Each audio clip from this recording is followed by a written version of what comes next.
dandy. Wow, that's good. Welcome to another day of general chemistry. We finished 1 week. We've got 15 months to go. So think about that one. Okay. So we're going to start with attendance today. I want to go through one more time. I will probably this for the semester will be the last time that I take that. Okay. You guys, it's your responsibility. You're adults. If you miss a class, then you need to make that up. There will be videos for each class. You may watch that. Any homework that's assigned, you're expected to do. Any labs that are due, you're expected to turn in. And if you miss a lab, then that needs to be made up within 1 week. Okay, we put out the chemicals, and so if you happen to be absent for that, it is possible to make one of those up. Now, I want you to pre-arrange when you're going to be gone. Okay, pre-arrange when you're going to be gone, so just let you know that. But we can make those up. If not, there are some other options, and we'll talk about those. But we'll just have to wait and see when we get there. All right. Nicholas, here. Titus, here. Follow along. Corey, here.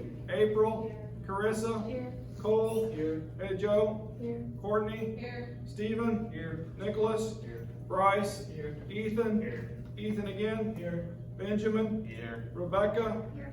Kayla, here. Carson, here. Christian, here. Gabrielle, here. Gage, here. Tucker, here. Micah, here. John, here. Chandler, here. Grady, here. Mackenzie, here. Caleb, here. Annabelle, here. Caitlin, here. Keegan, here. Bethany, here. Joseph, here. Gina, here. Hannah, here. Austin. Anybody know about Austin? Anybody know about Austin?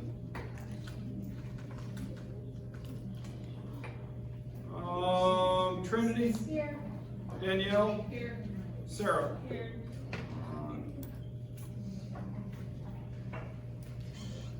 Okay. Other housekeeping items. Remember on Campus Web, okay, that if you log into Campus Web and you go to handouts, I will be posting, if you would like, well, I post a whole bunch of stuff, but the very last posts are the lecture sets, if you would like those. And so those are ones I'm editing. I'll try to update those as I finish all my edits. I'll put in the new version, but until then, realize some slides may be different. Cool? Okay? Questions about that? Any other housekeeping items? Lab yesterday morning was not nearly as good as lab yesterday afternoon. Lab yesterday morning, the silver compound that we were synthesizing did not transition.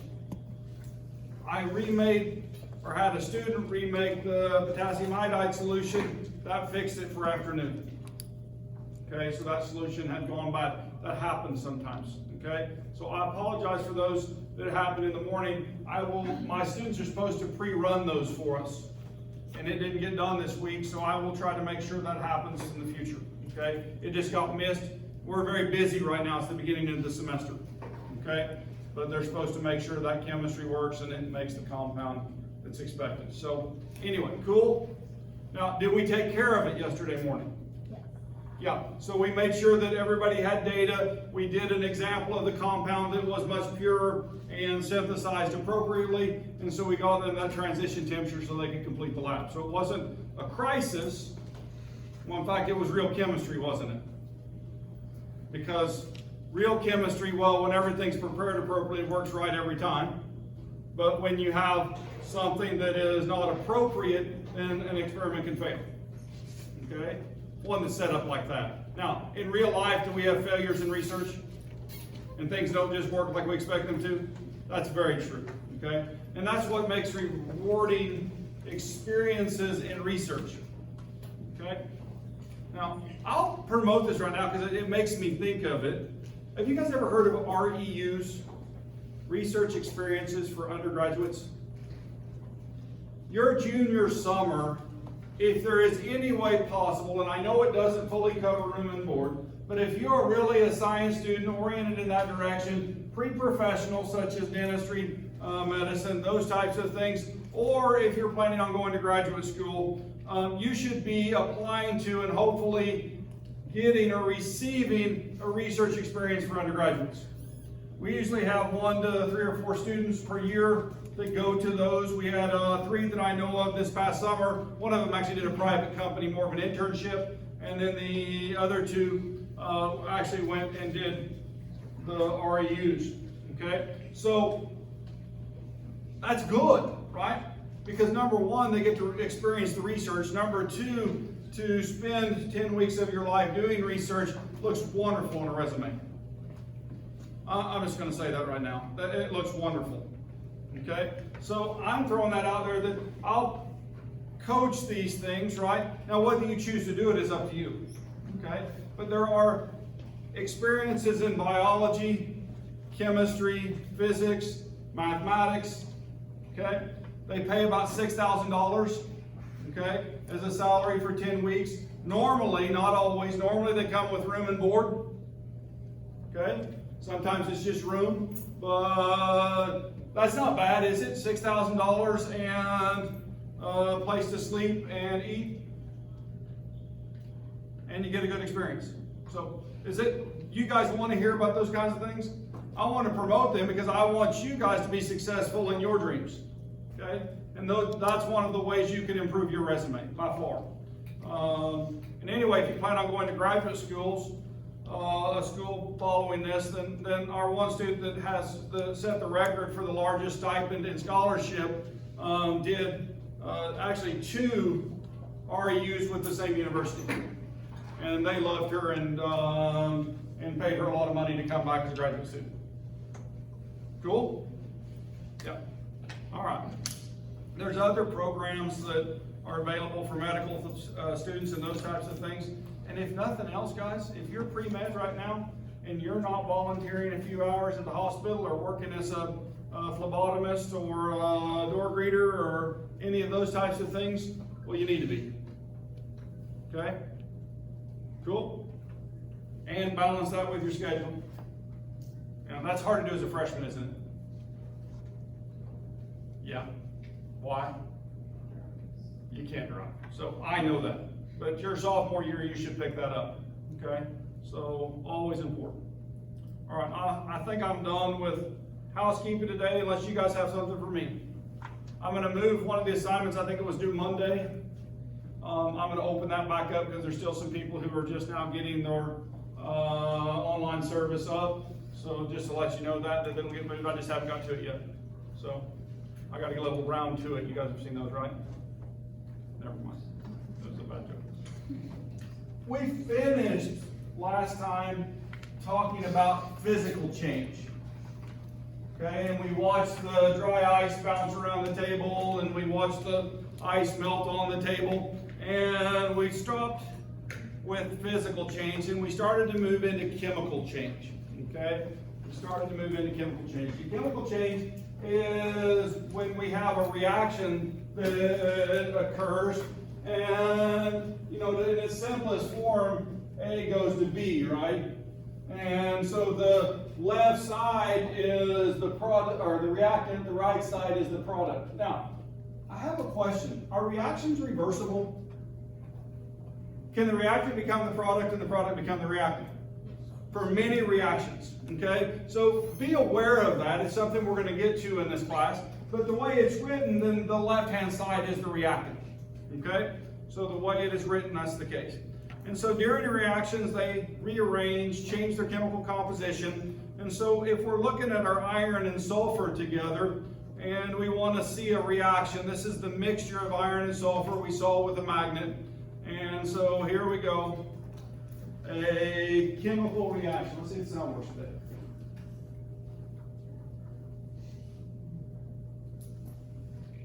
Mixture of iron and sulfur is heated. The two elements react. Some sulfur is vaporized during the chemical reaction and is deposited on the test tube wall. The resultant solid is a chemical combination of iron and sulfur. The iron-sulfur compound is a dull black solid and is not attracted to a magnet.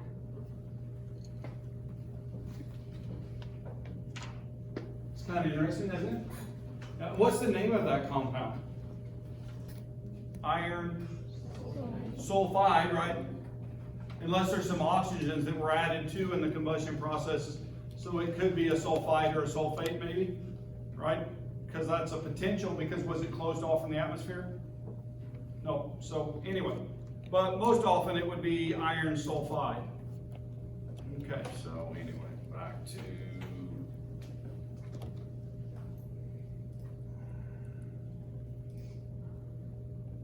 all right. So this is just showing chemical change. If we look at iron, it's solid, it's shiny, it's magnetic, it's black, it's malleable, and it's insoluble in carbon disulfide. Okay? So those are properties of it. Those are physical properties. Sulfur is solid, dull, non-magnetic, yellow, brittle, soluble in carbon disulfide. Okay, so now when I get to my product, you notice that it's solid also. It's dull like the sulfur. It's not magnetic like the sulfur, but it's now a black color, dull though, right? And then brittle, more like the non-metal, and insoluble in the carbon disulfide. So it has a set of properties too, but it's different from either one of the reactants. You guys with me? And so a chemical change has occurred, and we can identify that based on the new product. Simple as that. Fun stuff? Yeah, well, reactions are fun, okay? So chemical changes, we change the chemical structures. All right, we make and break bonds, and or break and make. Now, there's something energetically that I want you to store, okay? When bonds are broken, right? When bonds are broken, it takes energy to pull those things apart, right? You guys with me? Think of two magnets stuck together, right? They're like a bond. And to pull them apart, it takes energy, right? But once they come apart, then they're free, right? Then when it comes back together with something else, and it comes back together, then it actually releases energy in that process. Okay? So there's an energy hump you got to get over to break the bonds, activation energy when we get to kinetics. And so to activate that reaction, we need to get a certain energy level. And then once we get there, the bonding process usually releases enough energy that sometimes those reactions will occur on their own. They'll continue until they run out of materials. Cool? Kind of like a balloon exploding when it has hydrogen in it. Where did the energy come from? A match, right? But once we started it, it continued till all of the materials were gone. Cool? Okay. So just something to think about. Here's a chemical change. It's a nice reaction. Classic vinegar and baking soda. Don't attempt this one. Here we have an example of a chemical change. In this chemical change, we're going to produce CO2 gas. We have the reaction between baking soda and vinegar to produce CO2 gas.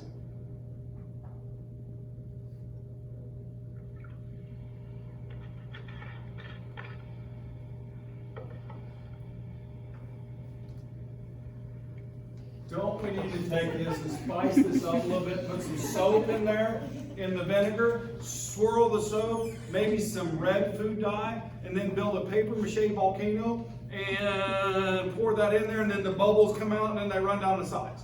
Wouldn't that have been better? Yeah, maybe you should try that. What's that? Just a thought. So, all right. A pure substance is heated in air. No further reaction takes place. It's heated in air until no further reaction. So the reaction goes to completion. So we're going from A to B. Okay, you guys with me? A different pure substance is produced that has a mass that is 58.5% of that of the original substance. Can you tell whether each substance in the reaction is an element or a compound?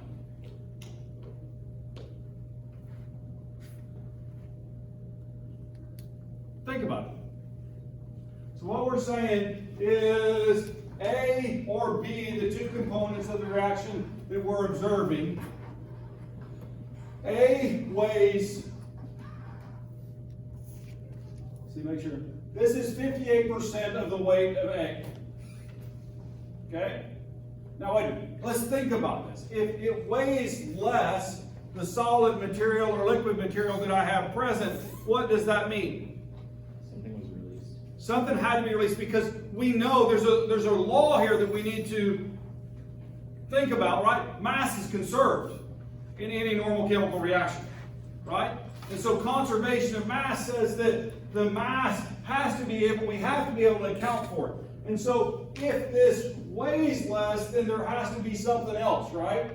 So this is B plus C here, isn't it? You guys with me?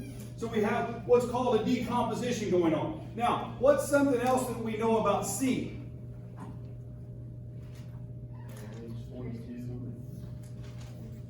Well, if a different substance is produced that is a mass of 58.5%, that means the remainder of the mass is here, but why didn't we weigh it? Gas. Oh, it's probably a gas, so it escaped the system, didn't it? Because we didn't contain that. You guys with me? All right, so now we've got A, B, and C, so we can talk about that now. That means that A for sure is what? It's a compound, isn't it? Could B and C be, well, do we know whether they're an element or a compound? We still don't, right? Because all we can identify is that we lost some mass, okay? That's the way I read this. That's what that's asking, isn't it? Can you tell whether each substance in the reaction is an element or a compound? We know the starting material is, okay? That's what we're going to see on the next slide. One product has much less mass than the reactant, indicating that another product had escaped. Thus, the reactant is a compound that decomposes upon heating to produce two substances. There's not enough information to tell if the products are elements or compounds. Okay? Cool? All right, how about this one? A different pure substance is heated in air. This is a different one. A new pure substance is formed that has a mass of 138% of the original substance. So we've got A plus B going again.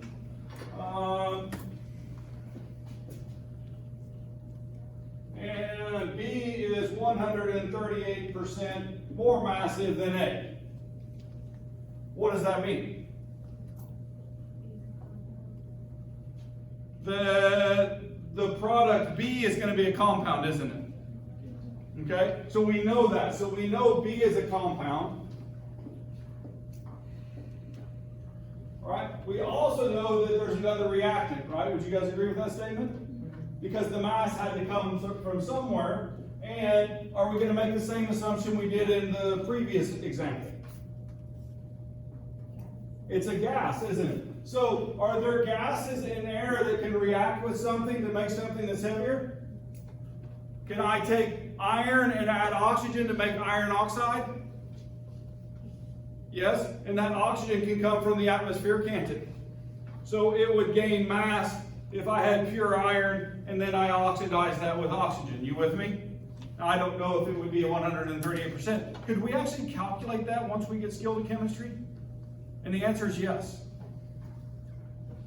Okay? Through stoichiometry, we could calculate that and know the percent weight gain without ever doing the reaction. In fact, we're going to teach you guys how to do that. Okay? We're going to get there. Hang on. All right. So this is the same thing. The product gained in mass, indicating that the original thing had to react with something else, and so it must be a gas in the air. And however, there is not sufficient information to tell whether the new thing is, or whether the reacting things are elements or compounds. But the new product is a compound. So anyway, all right. So that section, chemical change review. Every substance has its own set of properties, just like the sulfur and the iron. Okay, and then the iron sulfide having new properties.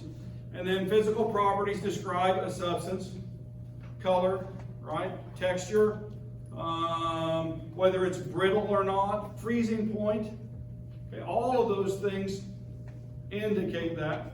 And then chemical properties describe whether or not a substance undergoes chemical change. So now, a chemical property is things like flammability. But if I don't burn it, is there a chemical change? No, but when I do burn it, is there a chemical change? Yeah, and I would make with a carbon material and oxygen, I would make CO2. And so the carbon dioxide has a different chemical nature than does the oxygen or the carbon that it came from. And so that's what we're saying there. And so those are properties. Extensive properties such as mass, volume, depend on how much of the sample is present. And intensive properties are color, malleability, and those types of things, and are used to identify something. Okay? The first is to measure how much is there. The second are used to determine what is there. All right? That's what that next statement says. And physical changes don't alter the chemical composition of a substance, but chemical changes result in new things. There we have it. Cool? Yeah. So, matter and energy. Trying to do today's lecture with just a little bit of energy. Okay? You guys are, man, it must be the weather today. My quant students were really quiet, as quiet as I've ever seen them today. This is students I've had for a year in general chemistry, and now they're, most of them work for me as student workers, and they sat there like this today. I was like, gosh, I made a bad lecturer. Okay, so I'm trying to approach this one with more energy, get you guys excited about it. But what's mass? What is mass? How much matter is in an object or present or those types of things. The mass. Now, is the mass and weight the same thing? Technically, no, but do we have a tendency to use Earth's gravity to make those interchangeable words? And the answer is yes. Okay? So we want to be cautious if we're on the moon, right? Would I weigh less on the moon? Yes. So I'm just going to give you guys from now on, or anybody who asks, my moon weight. Wouldn't that work? And then I'd just be considered lighter. Unless I'm a football player and I need a heavier weight, then I might pick a planet which has a greater gravity and do my weight from there. So there's a reference point, isn't there? Reference points are important. And so the silliness is to help you guys remember that, whether it works or not. Okay. So the definition of energy is the capacity to do work. That is a classic definition. You'll hear that in chemistry, you'll hear that in physics and physical chemistry, and you'll also hear the second law of thermodynamics, which says energy cannot be created nor destroyed, but can be converted from one form to another. Okay? That's really useful. Okay? In fact, when we're here in this room and the temperature is tolerable, right? So we're, in terms of Fahrenheit, somewhere around 72, 73 degrees. Would you guys agree with that? Something like that. And so, wait a minute, the atmospheric temperature is much higher than that. How did we change the temperature in this room? We used an air conditioning system, didn't we? Do we have to pay for that? We do, don't we? We used electrical energy to run pumps, right? And those pumps move water from Lake Taneycomo to a heat exchanger on the roof. And that heat exchanger during the summertime passes air through that heat exchanger, which is cooled from the lake water, and it brings that into the building and uses that to condition the air that's inside of here. That's kind of cool, isn't it? So, air is conditioned by using electrical energy converted to mechanical energy. The mechanical energy pumps the cool water. We use mechanical energy to pass air over the cool water, and then that's transferred to us through ductwork.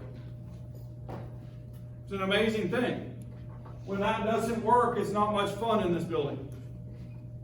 Okay? And there have been times in the history of this building it hasn't worked. Okay? So, energy types: heat, chemical, nuclear, mechanical, electrical, sound, electromagnetic radiation. We see a really good big push to do green energy through what types of energy? One is mechanical through huge windmills. China's building the most massive windmill ever right now. supposed to be able to keep 20,000 homes powered. One tower. That's kind of crazy. Okay. It's a lot of electricity, whether you realize it or not. All right, so we just need one of those for every 20,000 people. There'll be a few of them around the countryside, won't there? All right. They're showing that massive, up to a point, there'll be a breakover point when they get too big, but large windmills are more efficient than small ones. And so because of the lower maintenance, those types of things, instead of having to do 1/10 the size of that, doing the one big one is cheaper, more efficient. Okay, other than the initial startup cost and parts. But energy cannot be created. All right, I got down to there. The other one is through electromagnetic radiation and solar, right? Those are the two big pushes right now. We've already maximized capacity on things like hydroelectric, okay? They feel that we can't get enough gain there to consider that for the future, right? Anyway, so we'll see where that goes. All right, energy conversions are exhibited. Well, what energy conversion is happening when you turn on your flashlight on your cell phone? So it's coming from the battery in the phone, right? What is battery energy? Is it electrical? It's not yet. When it's in the battery, it's stored as chemical energy, okay? And then that chemical energy is converted to electrical energy, and then that goes to the diode. It is for your light bulb, okay? And so the power going through that diode in the appropriate direction actually causes the diodes to fire and produce light, and so you get your light on your phone. That's kind of cool, isn't it? Yeah. So now, when I'm recharging my cell phone battery, what conversions are you doing? I've got electrical to chemical. Now, what's really funny is it actually is from, in most cases right now, so we're talking about renewable energies, but in reality it's coming from chemical, right? The chemical then is used to make heat, which makes mechanical energy by producing steam and turning a turbine. And then as that turbine turns, it drives a generator which produces electrical, which sends alternating current around the country through power lines and then transformers to bring it down to the house voltage. And then we plug in our little charger, right? Which then takes it from 115 probably down to about 1 volt, something like that. I don't know for sure, I can't read, it's too small for my eyes, right? And then that conversion occurs, still electrical, but a lower voltage, and it's DC now, direct current. And then that direct current plugs in and it takes and pushes those electrons, I say uphill, right? Because it's the non-favored direction, right? It's like pumping. Electricity and water to me are a lot alike. You guys know that? They flow, the wires are the pipes, okay? And I can put in backflow preventers and electronic components that do all kinds of fun things just like you do to water. We can literally do things, we can make it higher pressure. We have to add flow by literally making more, those types of things. But anyway, so electricity and water, if you think about them the same, it really helps you when you're starting to do electrical diagrams and trying to figure out where it's going. Cool? Grounds or drains. So, yeah, fun stuff, huh? All right. Chemical energy and electrical energy. So I made this much more complex than the slide did, but that's the way my brain works. I like to think about it from beginning to end, right? And I think that's a good exercise. All right, so remember, mass is a measure of quantity of matter in a sample, and energy exists in many forms, right? I can't create and destroy it, but I can convert it between forms. Now, there's actually some really cool experiments going on right now in some super colliders. And there's evidence that they have taken photons and created mass from them.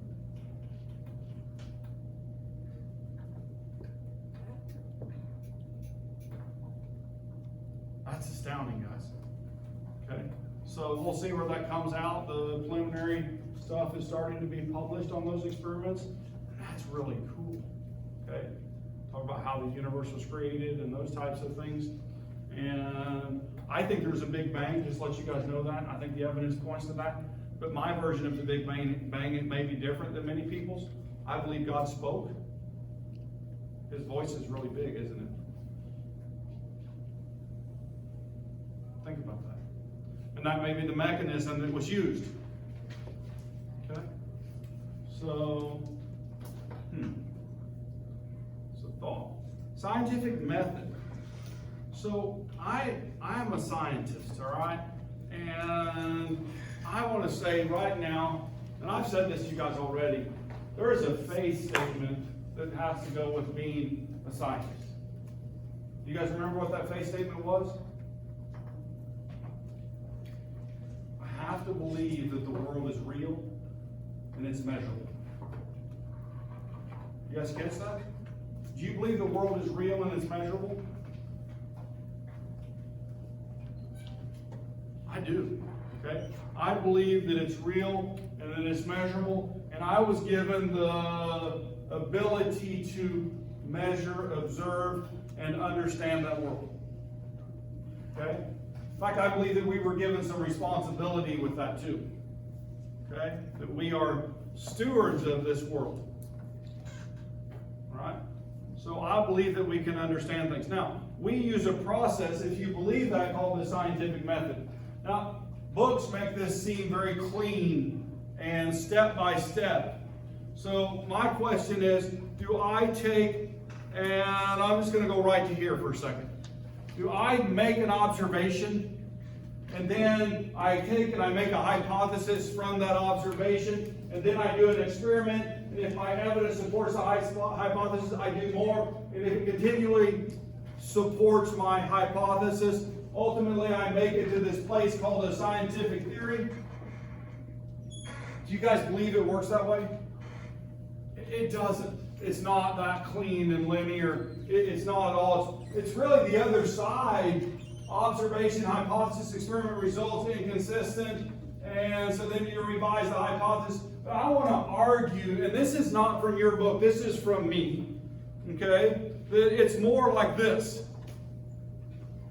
Okay? So I'm a little different than your book. I disagree with the way it's presented. Does that make sense?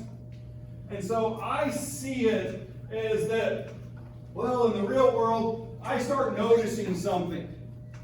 Okay? And I start observing that, and I start recording that. You guys with me? Maybe it's some property, maybe it's some physical events, who knows what it is. And I start watching that, and so I start collecting that data. And what you notice is it repeats, right? And so you see the same thing every time you make that type of observation. And so what you do is you organize that. Okay? Now, if it always shows to be exactly the same, then there's something that gets or falls out of that. Right? And it's called a scientific law. Right? Now, there was no experimentation done there in that sense that I devised it. It's something that's always true. Energy can never be created nor destroyed. Now, we could set up experiments to test the law, right? But it's something that happens in nature every single day. You guys with me?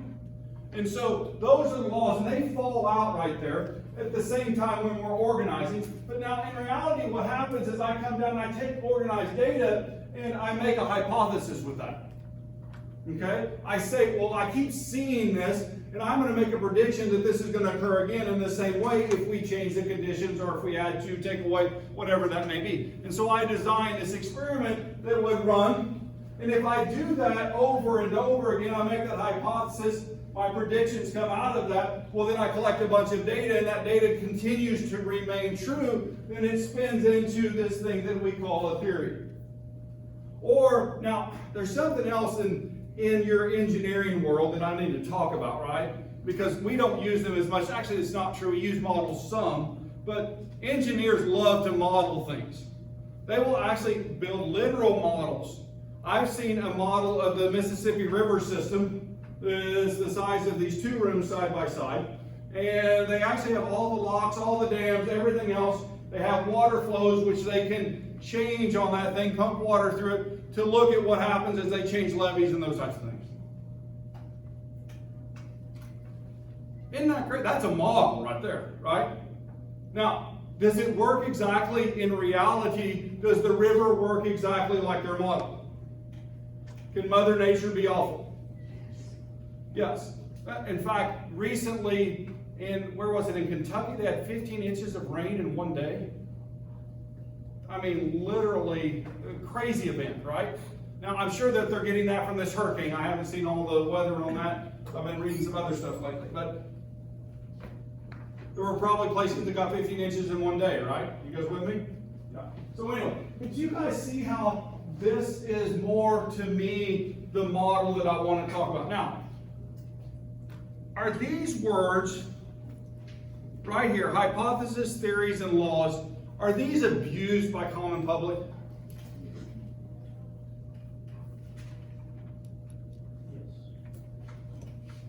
I have a theory that general chemistry students don't have enough chemistry to survive physical chemistry.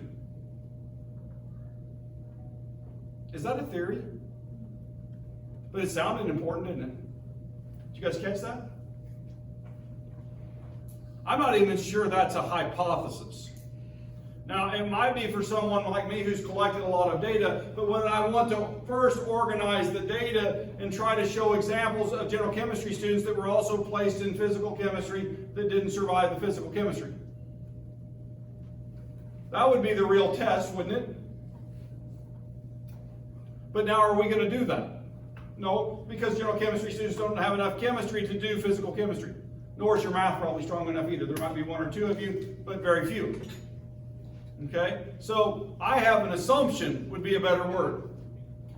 Did you guys catch the difference in that? It's not a hypothesis yet until it's been formalized. And I'm just making a statement off the cuff, right?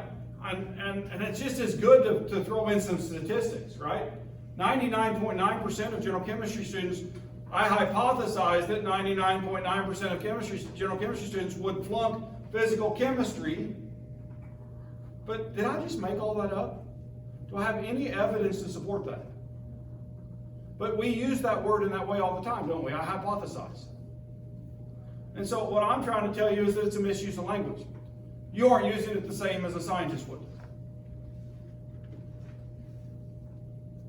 Cool? Yeah, but it makes us sound intelligent.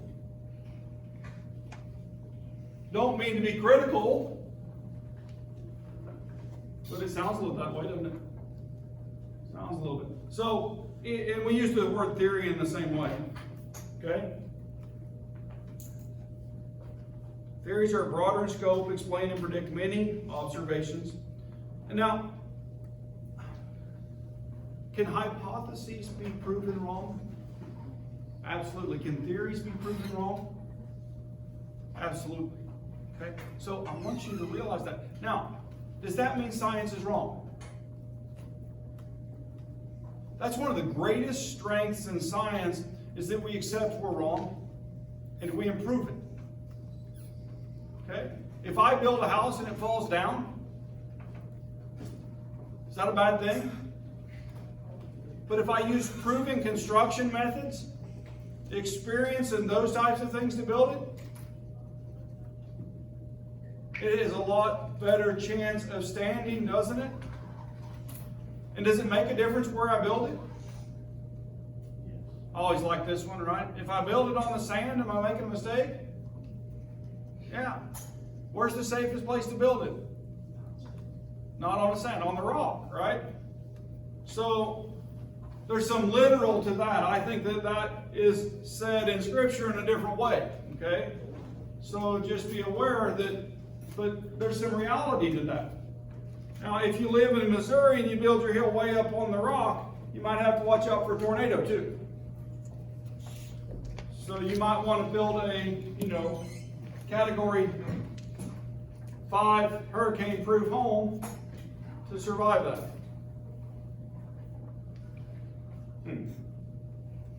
I was supposed to be funny. All right. Law of conservation of mass states that any chemical reaction or physical change the total mass present after the change is equal to the mass present before. Okay? So this was looked at way back in time, 1785. We're starting to figure this out. Okay? Now, 1785, a long time ago? Yeah. So 1785, we're starting to show that we can't create nor destroy. And I'm going to write something up here that's very common in chemistry. It's called mass balance. Okay? We use mass balance to observe reactions, understand what we made, and that way we know that 138% gain of weight occurred from products to reactants, and so then we can account for that and figure out what that other species is. And we started that way back then. Okay? So now, in terms of the Earth, that's not very many years. But in terms of science, that's a long time ago. Okay? So, 20th century, the law of conservation of mass was found not to apply to nuclear reactions. So, is there an exception to this law? Yeah. Is that normal? Yeah. Okay? When it was first looked at, then Dalton in 1803 published his atomic theory, and this was part of it. Okay? So the first atomic theory. Now what's amazing is how much like Dalton's theory is the theory today. But there are some exceptions, like atomic changes. Cool? Nuclear changes. Alright. So, laws versus theories, observations, they always show to be true, then we write a law from that. Okay?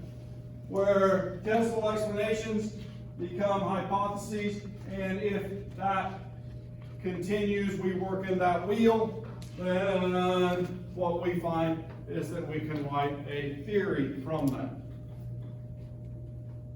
There's a statement, I'm going to say it out loud right now. You would be astounded by the number of chemistry students that we have flunked as educators for what we now know to be untrue.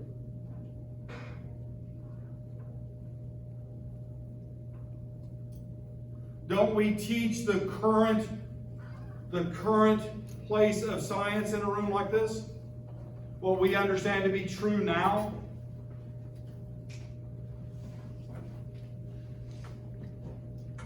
We didn't know about atomic energy until much, much later, right?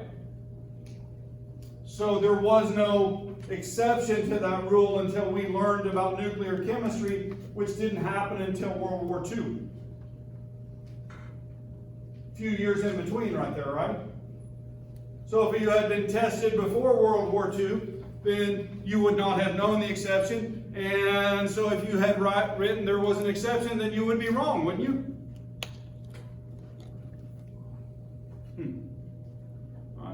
I'm going back to that. Boy, I'm glad it changes because we can learn from our experiences. Okay? So anyway, a scientist conducts a few experiments in her lab, comes up with an initial explanation for her observations. What would you call an explanation for her observations? The initial explanation. Put something in your mind. And then suppose that the scientist and several of her colleagues conduct numerous additional experiments and that none of the new results contradict the original explanation. What is the proper term for the explanation at that point? You got it? People thought we're thinking hypothesis for the first one? Yeah. How many people were saying theory for the second one? So it pushes forward to that. But like I said, to me, it's not linear like that. It's more of a wheel where we go round and round in inductive and deductive thinking. And those were two words that I did not throw out there when I was doing this. So what I want to point out is that I truly believe that in this wheel, then we do inductive reasoning here and deductive reasoning on the other side of that. And so it's a wheel going round and round, round and round and round and round. That's what science really is. Okay? Goes round and round. All right.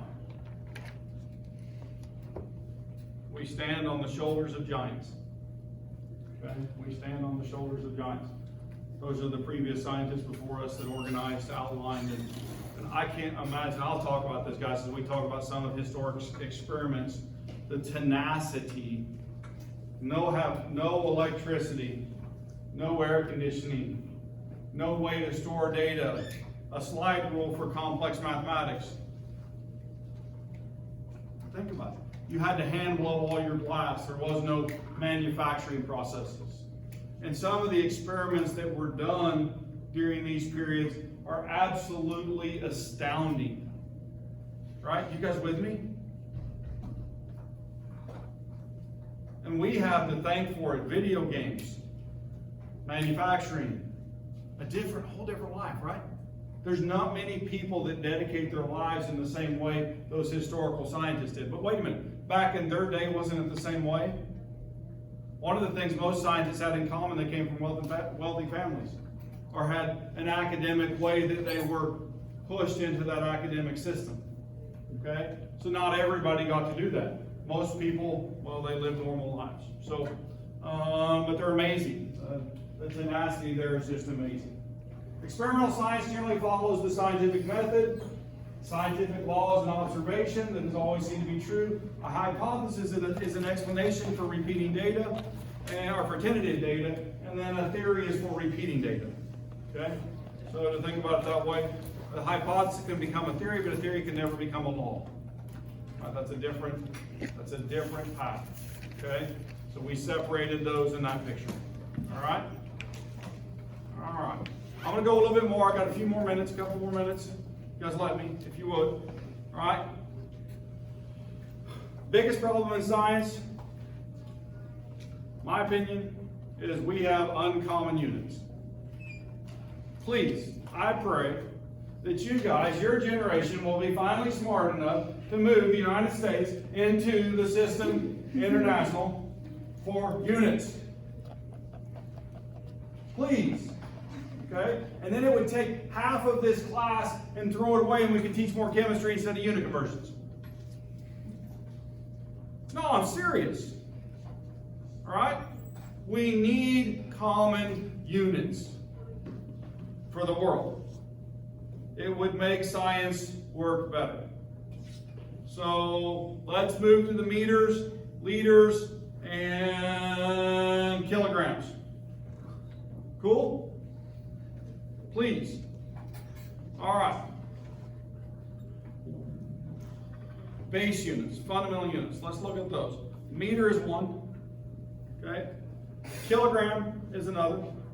Now, these have definitions. And what's really cool, that kilogram, whether you know it or not, there was actually a standard kilogram, or what is a gram? I can't remember which it was. It's an alloy, very resistant to corrosion. It was stored in France up to a couple years ago. I don't know, it may still be there too. But we changed our definition, the standard for mass, from that to photons.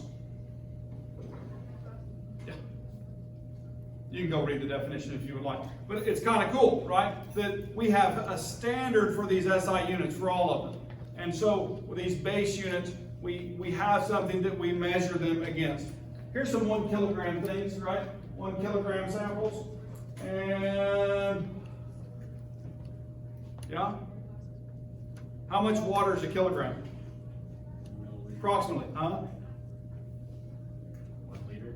1 liter, which is 1,000 milliliters, right?